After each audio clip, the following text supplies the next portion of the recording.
cercles de femmes à Fontainebleau et des ateliers d'initiation solide à la méditation et d'ouverture de conscience ouverts à tous.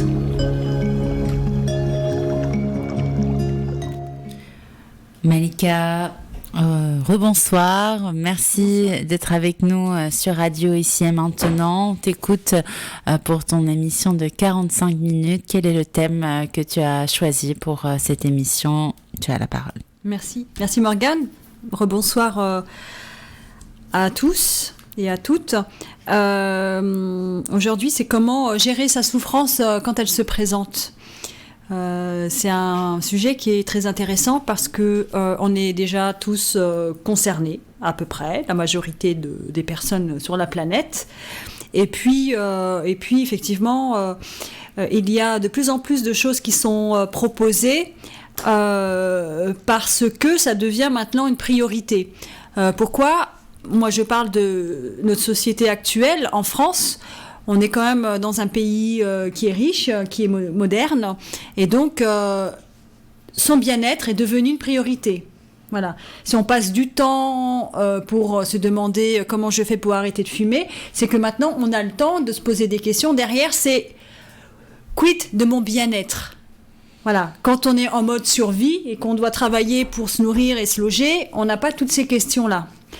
On subit, et puis on avance. Voilà, c'était nos parents, nos grands-parents, nos ancêtres, et puis c'est encore le cas dans certains pays, dans certaines régions de la Terre. Disons que là, on est quand même privilégié parce qu'on a du temps, on a de l'argent pour pouvoir se préoccuper de sa santé mentale. Et qui dit mentale, c'est lié aussi à la santé physique. Mais là, je vais parler plus de la santé mentale, donc de la souffrance émotionnelle, mais qui est connectée également à la santé physique, bien sûr. Alors,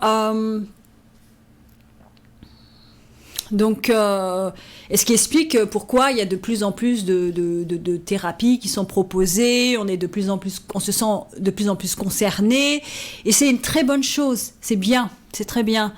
Et ça, c'est un des points positifs de notre civilisation moderne. Voilà, il n'y a pas que des points négatifs, il n'y a pas que des côtés négatifs, il y a aussi des côtés positifs. C'est que maintenant, on a le temps réellement de se prendre en main, de développer sa conscience, de guérir de ses souffrances, de guérir de ses blessures.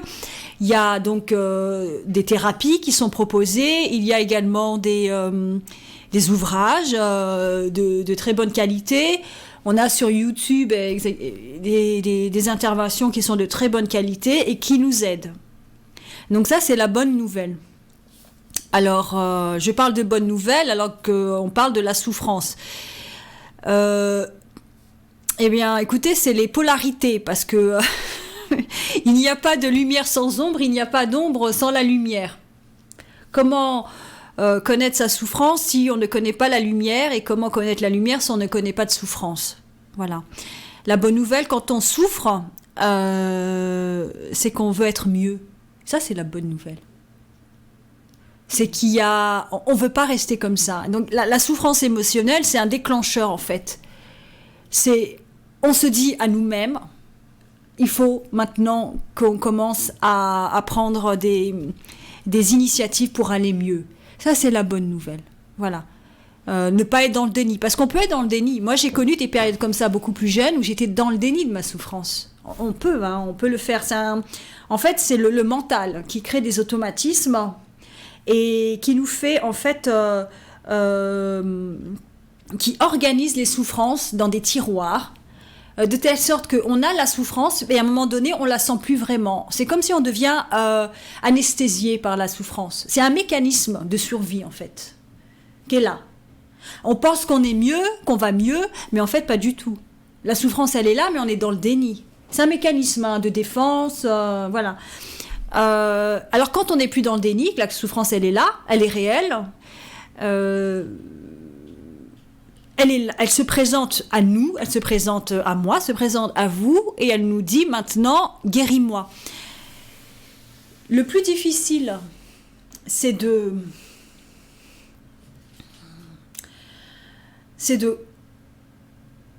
comprendre que l'on doit s'organiser pour guérir, dépasser cette souffrance. C'est le plus difficile. Alors je vais m'exprimer différemment. Ne pas se complaire dans la souffrance. C'est ce qu'on a tendance à faire dans la majorité des cas. Moi, pour l'avoir fait. C'est-à-dire que la souffrance, le risque énorme, important, c'est de s'identifier à sa souffrance. Ça devient une grande partie même de notre personnalité, de notre structure d'identification. Ça fait partie de notre vie. Ça, c'est un risque énorme. On n'est plus dans le déni, mais c'est la souffrance qui devient partie intégrante de notre être. Ça, c'est cruel. Et c'est triste.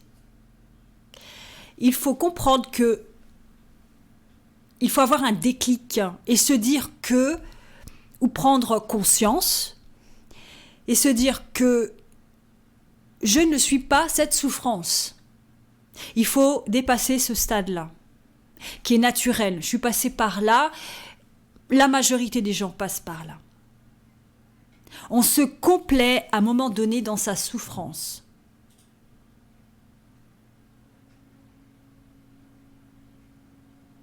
On devient sa souffrance. C'est un risque qui est grave et qui est réel.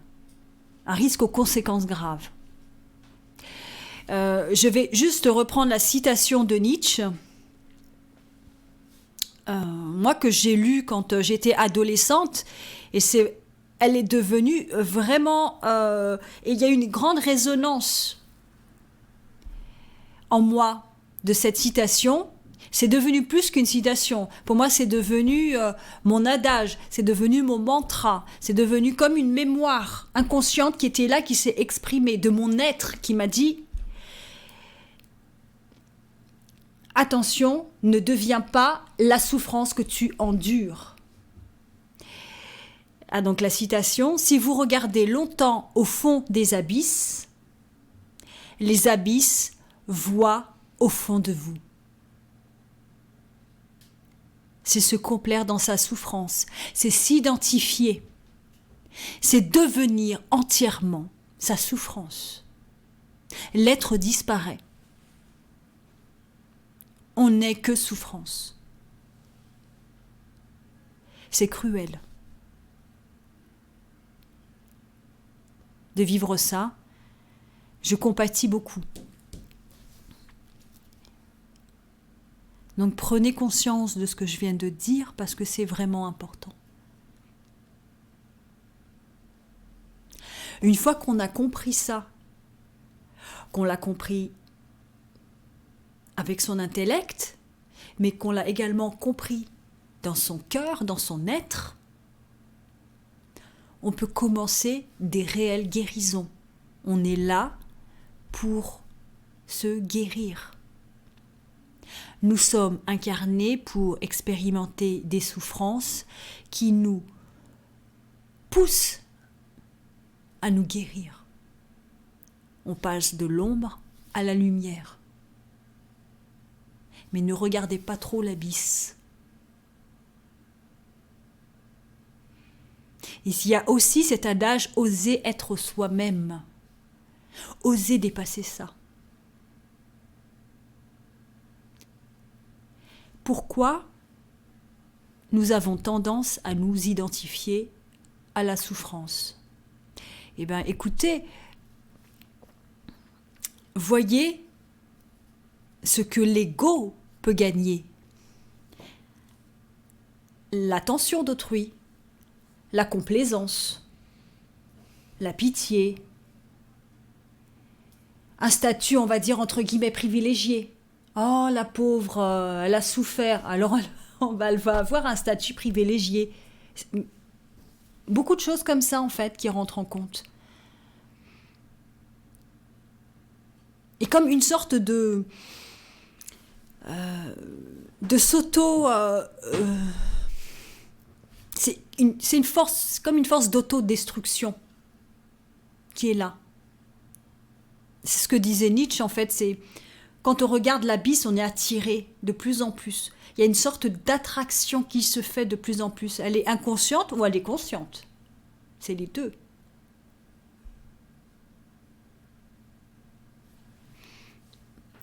Il y a beaucoup de personnes qui font des années et des années de psychanalyse, mais est-ce qu'ils veulent réellement guérir ?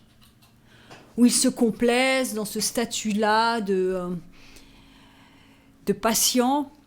Voilà, il y a une certaine routine également qui s'installe, et puis les énergies, elles sont mobilisées pour entretenir cette souffrance. Alors il faut vraiment faire un saut quantique pour se dire, je veux utiliser cette énergie pour guérir.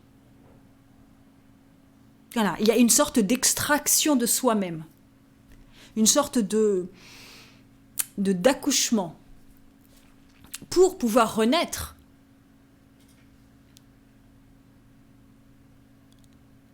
Voilà, donc ça c'est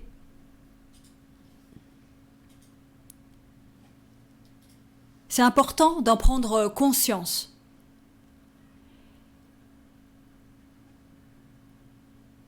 Et une fois qu'on a dépassé cet état d'autocomplaisance, d'identification à sa propre souffrance, et qu'on a compris ça, qu'on en a conscience. La conscience, c'est la science de la connaissance. Alors, on va vouloir s'extirper de ça. On va vouloir extirper cette partie en nous qui est noyée dans la souffrance. C'est comme une énergie. En fait, c'est une énergie. C'est une énergie attractive. Comme une sorte de glu. Duquel il faut vouloir s'extirper. Et c'est pour ça qu'on parle d'un vrai travail. Quand on parle de développement personnel, quand on parle de méditation, on parle d'un vrai travail. C'est pas un loisir. C'est pas je vais me détendre, je vais méditer comme si on se disait je vais faire une sieste. C'est un vrai travail, il faut une vraie volonté pour s'en sortir. C'est vouloir s'en sortir. Moi, j'ai connu une personne auparavant qui était dépressive. Et elle me disait à chaque fois, je vais m'en sortir, Malika. Elle avait compris qu'il fallait déjà qu'il dépasse cet état-là, qu'il fallait qu'il s'automotive, qu'il s'autostimule pour se dire, je vais sortir de cette souffrance. Il faut que j'ai la volonté, mais c'est comme arrêter de fumer. C'est toujours une question de volonté. Toujours. Volonté, motivation. Et ça, c'est intrinsèque à notre être. C'est la clé de tous les succès. Trouver une vraie motivation à l'intérieur de soi. La motivation intrinsèque. C'est notre âme. Et pas juste subir ce qui se passe, subir les événements et encaisser. Et vivre comme un automate. Et donc, là, on commence réellement à se poser des vraies questions. Et là, c'est fondamental ce que je vous dis, c'est profond. J'espère que ça va en toucher certains, que peut-être certains auront un déclic. Parce qu'on mérite d'avoir une belle vie, on mérite d'avoir une vie meilleure, on mérite de se développer sur cette terre, on mérite de donner le meilleur de soi-même aussi, c'est important. On mérite d'avoir des belles opportunités, de vivre dans l'abondance, dans la joie. On mérite tout ça. Il n'y a pas de malédiction au sens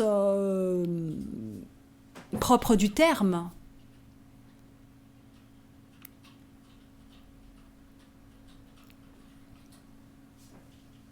Ce n'est pas facile, c'est vrai, mais c'est possible.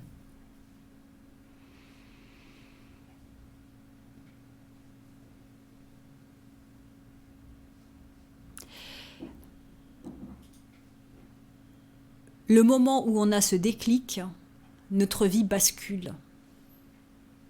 Alors, ça va peut-être pas se faire du jour au lendemain. On n'est pas dans un film, tout est accéléré dans un film. Mais quand on a ce déclic-là, on le tient, on ne le lâche pas. Et là, on commence à mettre en place des routines pour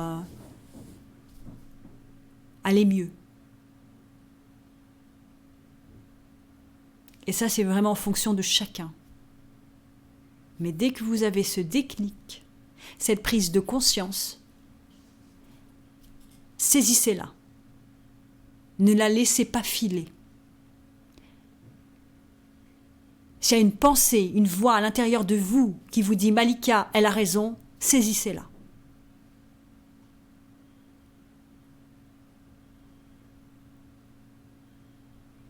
Retenez-la.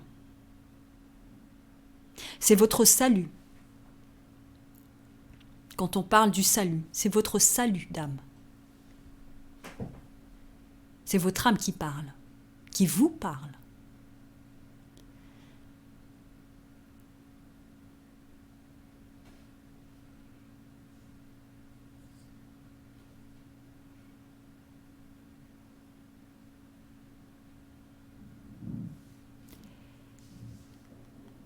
La vie est précieuse, on a tellement de choses à faire qu'elle en devient si courte au final. Donc, ne gaspillez pas votre temps à vous complaire dans cette souffrance, s'il vous plaît.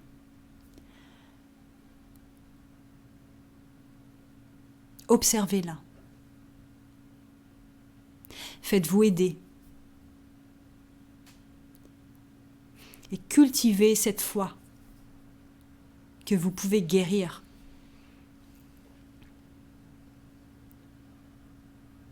Ne lâchez rien.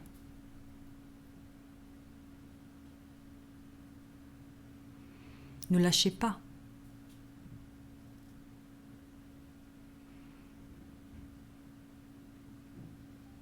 La vie n'est pas une salle d'attente, pour paraphraser un grand maître spirituel.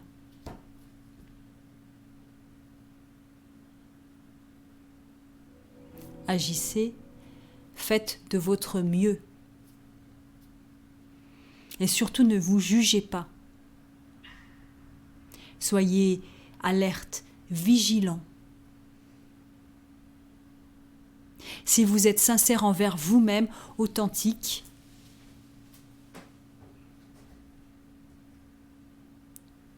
vous ferez ce qu'il faudra faire pour vous.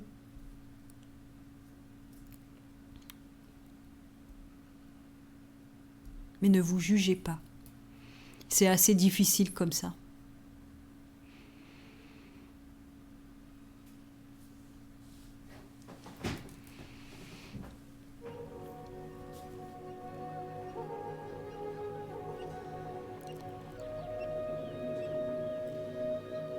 Ensuite, je vais faire un rappel des différents outils, des différentes pratiques que moi je connais. Et il y en a d'autres également qui sont très bien.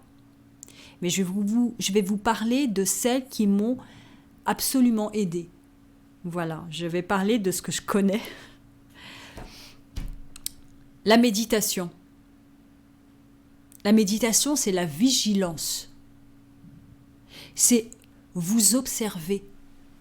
C'est ne pas observer ce qui se passe à l'extérieur, comme on a l'habitude de faire depuis qu'on est dans ce monde, parce que c'est comme ça qu'on apprend. par l'imitation, l'observation. Mais c'est observer à l'intérieur de vous-même. Observez ce qui se passe à l'intérieur de vous-même. Commencez, si ce n'est déjà fait, à méditer tous les jours. Notez ce qui vous vient à l'esprit après la méditation, sans jugement. Vous allez voir progressivement des éclaircissements, du discernement,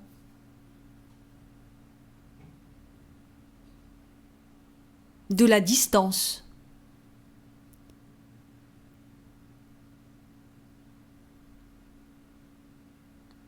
Vont avoir lieu et ça va se faire, j'ai envie de dire, c'est la magie de la méditation. J'en ai déjà parlé, où j'ai parlé du miracle, les miracles de la méditation. Toutes les pratiques méditatives, celles qui vous parlent, mais faites-le. N'attendez pas, nous ne sommes pas dans une salle d'attente. Faites-le. Et vous allez voir, la magie va s'opérer.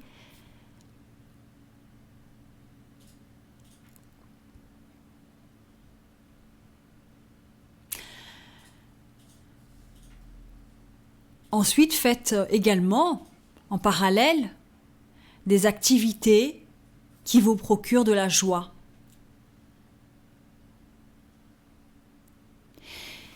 Ça va réénergiser vos corps émotionnels, vos corps physiques, votre psyché, votre intellect. Vous allez la réalimenter, vous allez réalimenter vos différents corps par cette énergie qui est l'énergie de la joie, qui est une énergie de vibration haute. C'est la guérison qui va se mettre en place, l'auto-guérison. Et puis si c'est difficile, parce que ça peut être difficile, on appelle ça des résistances. Comment j'ai pas le temps, j'ai pas d'argent, c'est trop loin, je sais pas comment faire, je sais pas qui appeler.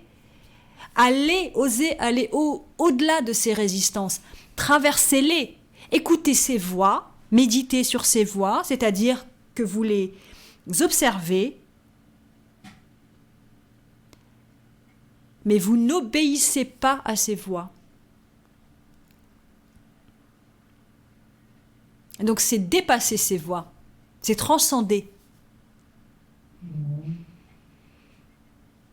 Osez faire le pas. Osez être soi-même. C'est la voie de la guérison.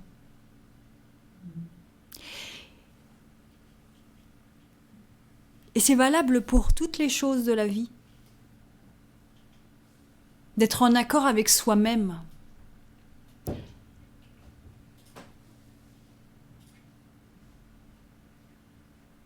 De pouvoir s'exprimer.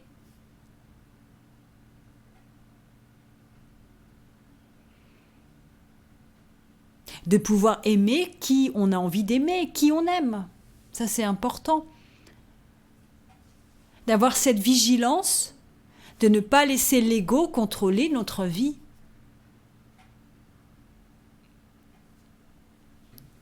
De ne pas subir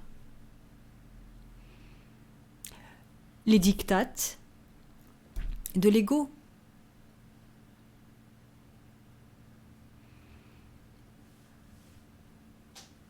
Qui ne sont autres que des conditionnements, des fausses croyances, des blessures.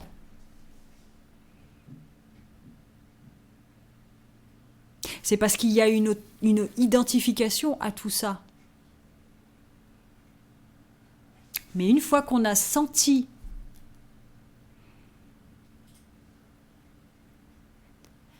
le sens de tout ça, c'est la révélation. Et là, la vraie vie commence.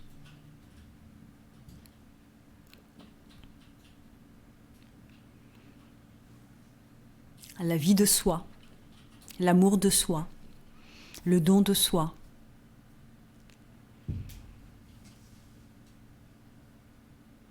Je vous encourage à entamer ce chemin.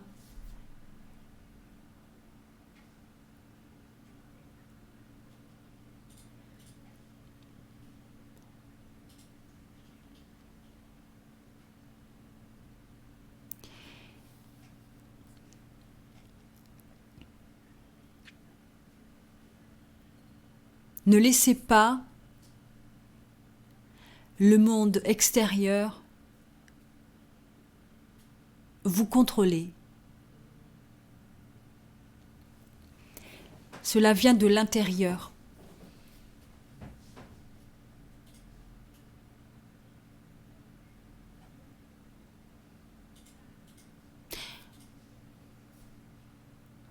Quand on a des choix à faire, il faut regarder à l'intérieur de soi.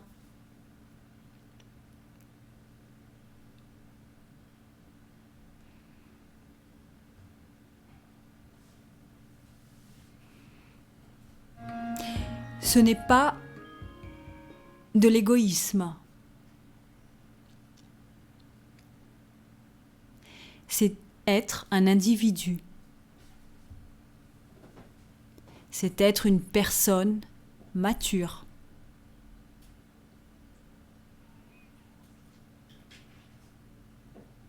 Commencer à se prendre en main.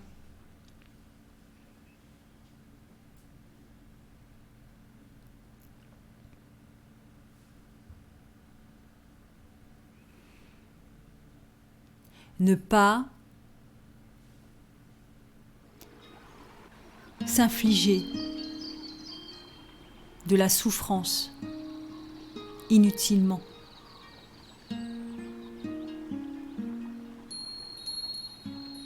Ne pas prendre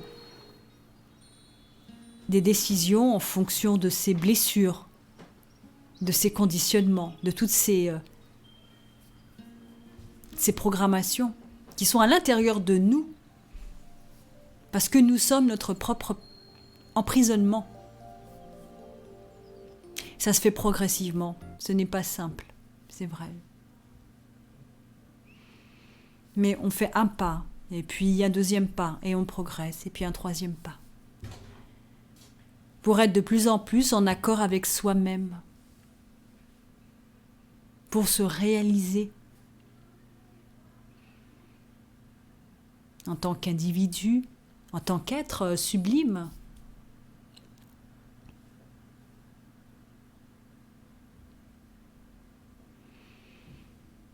Pour être dans la beauté et dans l'amour. Vibrer les plus belles énergies qui soient sur cette planète.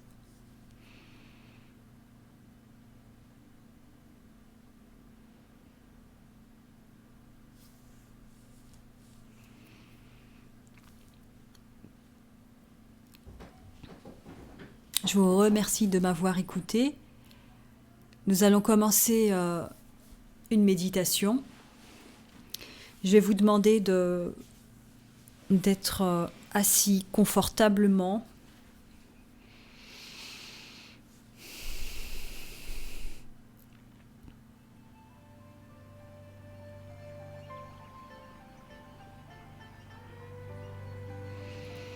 Vous respirez normalement.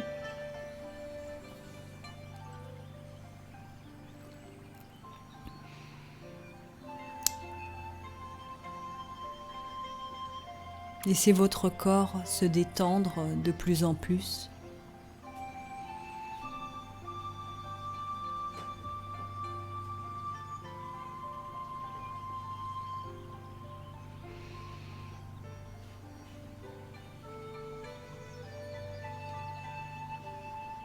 Les épaules se relâchent.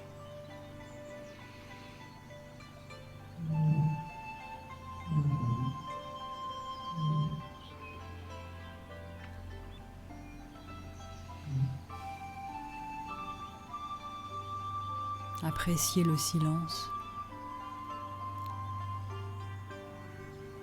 Commencez à observer le silence à l'intérieur de vous et à le différencier du silence extérieur. C'est le silence intérieur que l'on cherche, la paix intérieure que l'on cherche.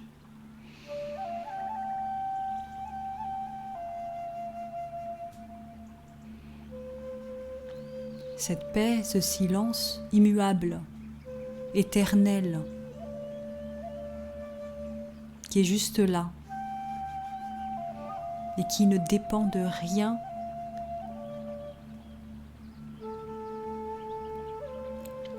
C'est un joyau, un diamant, ce silence, cette paix, notre refuge.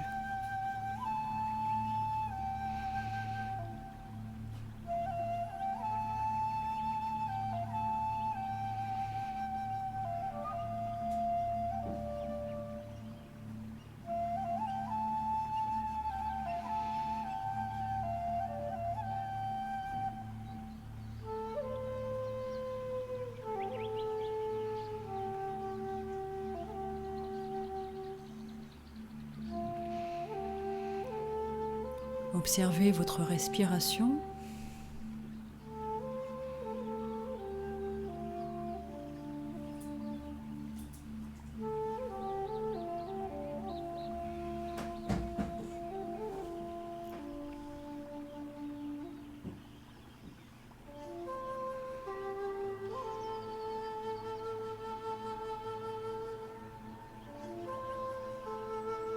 Observez l'inspire.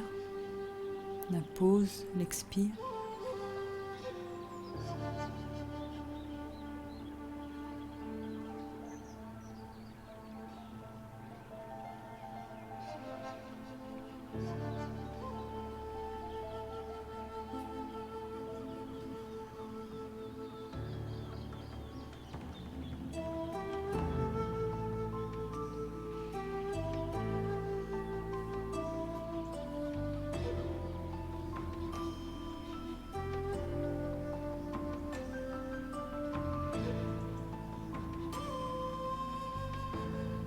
Laissez votre corps se détendre.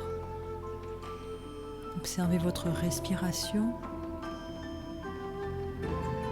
dans tout votre corps. Entrez profondément dans la respiration,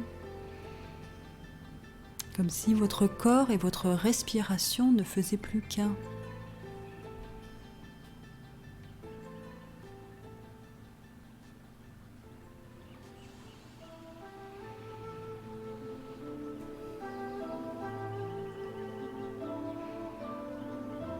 Si vous avez des pensées, revenez dans l'observation de votre respiration.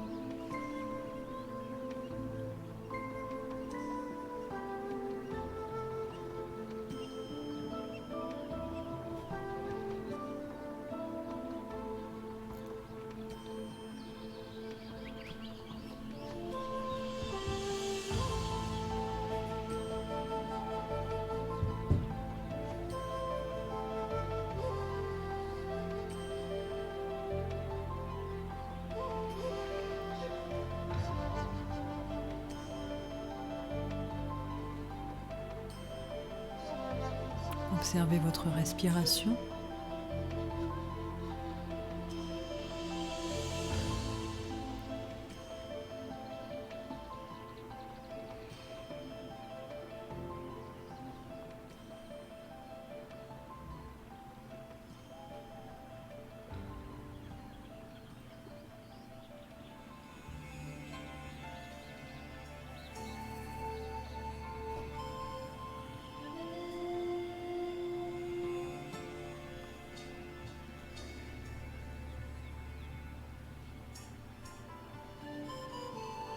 Observez vos pensées.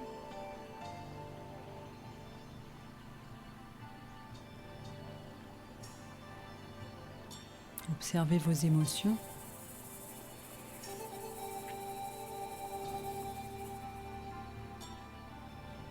Et revenez dans l'observation de votre respiration.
Laissez votre corps se détendre de plus en plus et en même temps, maintenez cette vigilance. Observez votre respiration. Maintenez votre attention.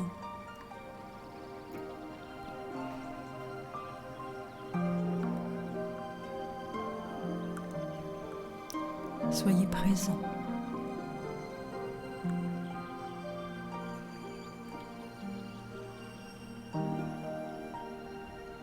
Soyez dans l'ici et maintenant.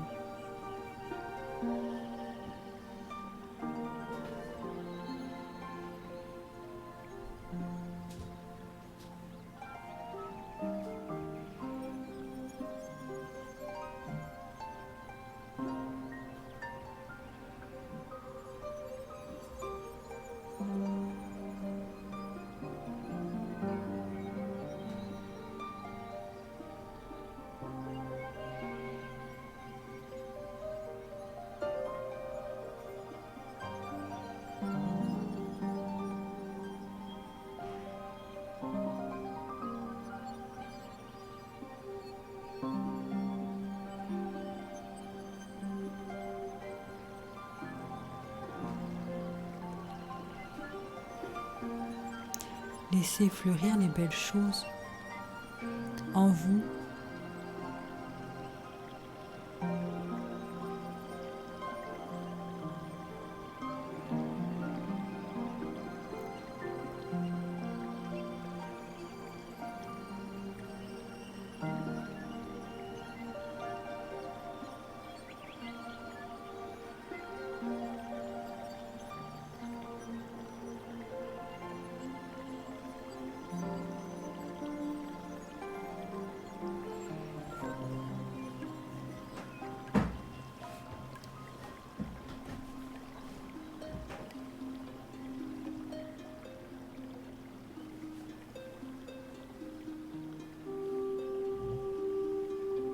Votre respiration se ralentit.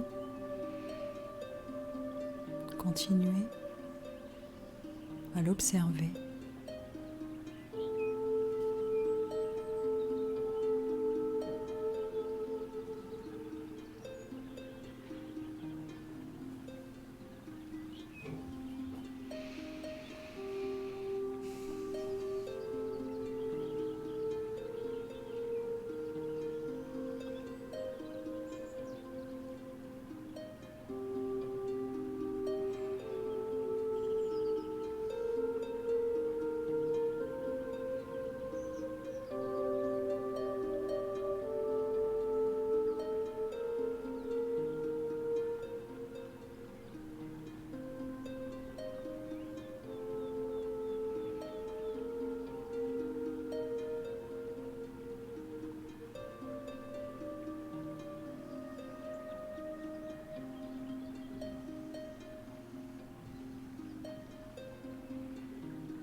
Observez votre respiration. Observez les changements dans votre corps.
Je vous remercie pour votre écoute. Je vous conseille de continuer si vous avez envie. À bientôt. Merci Malika. Malika vous propose un atelier de danse méditative, Osho Kundalini Méditation et Vipassana le vendredi 5 novembre de 20h à 22h. Prochain cercle de femmes le week-end du 27 au 28 novembre dans la Drôme. Il reste encore quelques places. Prochain atelier de méditation de la pleine lune le mercredi 19 novembre, 1h15 de méditation guidée sur Zoom. L'objectif, le nettoyage énergétique, l'épuration des traumatismes dans l'inconscient. Je vous rappelle que Malika est coach, thérapeute et praticienne de Shiatsu intuitif. Elle vous propose de la guidance aux personnes qui sont sur leur propre chemin d'individualisation. Vous pouvez la contacter au 06 03 27 80 86. Je répète, 06 03 27 80 86. Malika enseigne également la méditation dans les écoles primaires et collèges depuis 3 ans. Elle lance un appel aux personnes intéressées par le projet Méditation accessible à tous, former les futurs enseignants de la méditation dans les écoles, hôpitaux et milieux associatifs. Vous pouvez la retrouver sur Facebook, les ateliers de Malika Madhuri, Madhuri M-A-D-H-U-R-I. Abonnez-vous pour être informé des ateliers que Malika Madhuri vous propose sur donc sa page Facebook. Malika Madhuri, les ateliers de Malika Madhuri, Madhuri M-A-D-H-U-R-I.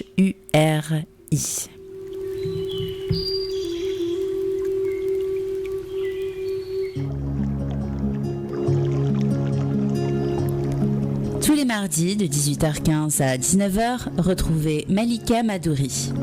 Malika est méditante, praticienne de Shiatsu intuitif. Elle donne des consultations de guidance pour celles et ceux qui ont entamé leur chemin d'individualisation.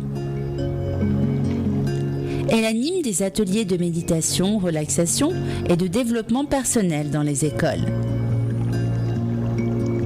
Malika Madouri anime des cercles de femmes à Fontainebleau et des ateliers d'initiation solide à la méditation et d'ouverture de conscience ouverts à tous.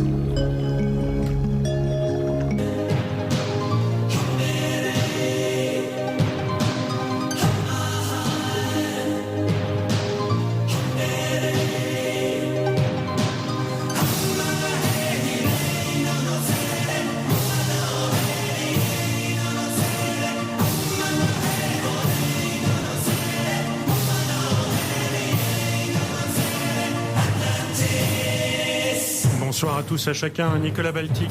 Je suis très heureux de vous accueillir à l'écoute de Radio Ici et Maintenant, 95 dans FM en région parisienne, ici et maintenant.com. Le site internet où vous nous écoutez 24 heures sur 24 et partout dans le monde via le World Wide Web. N'oubliez pas non plus la radio numérique.